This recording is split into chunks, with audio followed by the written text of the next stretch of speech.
چاہے تو اس بچے کو اہل بیت کی طرف لے جائیں اور والدین چاہیں تو اس بچے کو کفر کی طرف لے جائیں. ایک صلوات پڑھ دیں محمد صلی اللہ محمد محمد. ایک اور صلوات پڑھ دیں محمد صلی اللہ محمد محمد. پھر معصومین فرماتے ہیں یہ جو 14 سال سے 21 سال کی عمر ہوتی ہے بچے کی، یہ باپ کا مشاور بن گیا.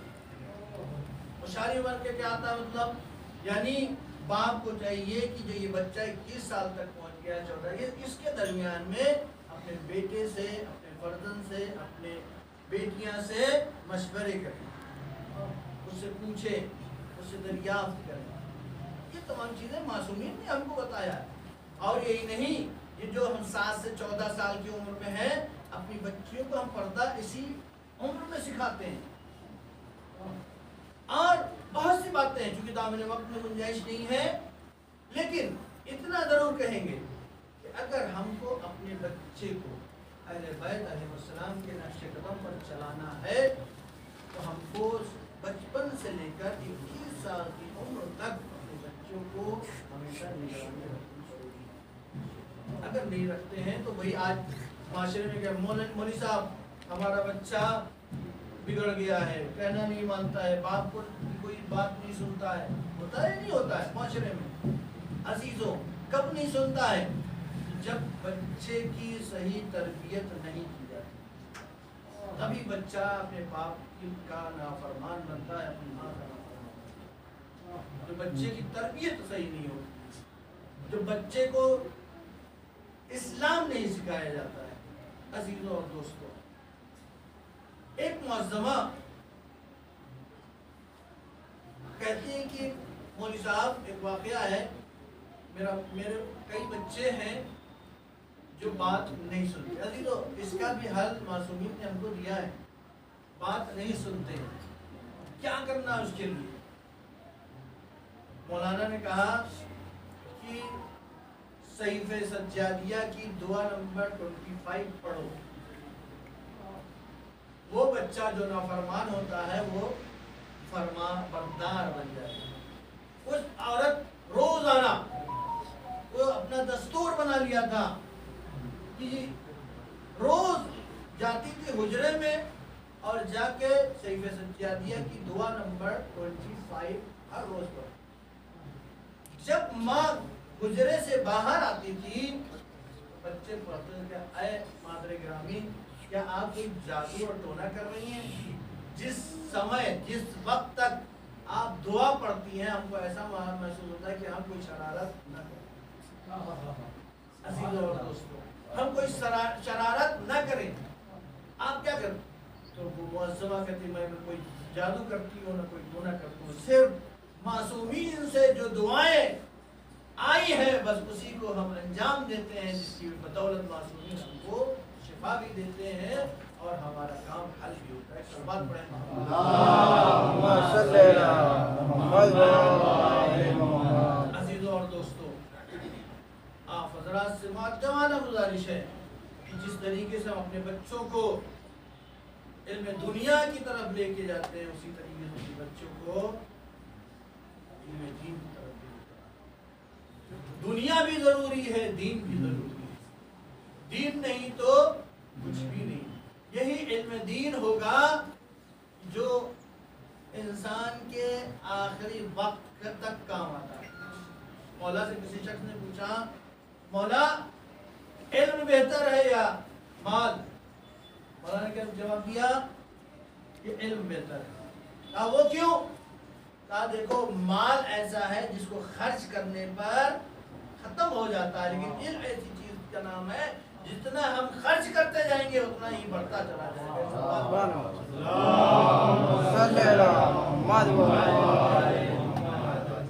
عزیزوں اور دوستوں، اسی طریقے سے مال مرنے کے بعد دوسروں کے ہاتھ میں چلا جاتا ہے لیکن علم اس کے پاس رہتا ہے. عزیزوں اور دوستوں، اور یہی تربیت امام حسین علیہ السلام نے کربلا کے میدان میں کہ اولاد کی تربیت کیسے کرنی چاہیے. ابھی آپ نے مرثیہ سنا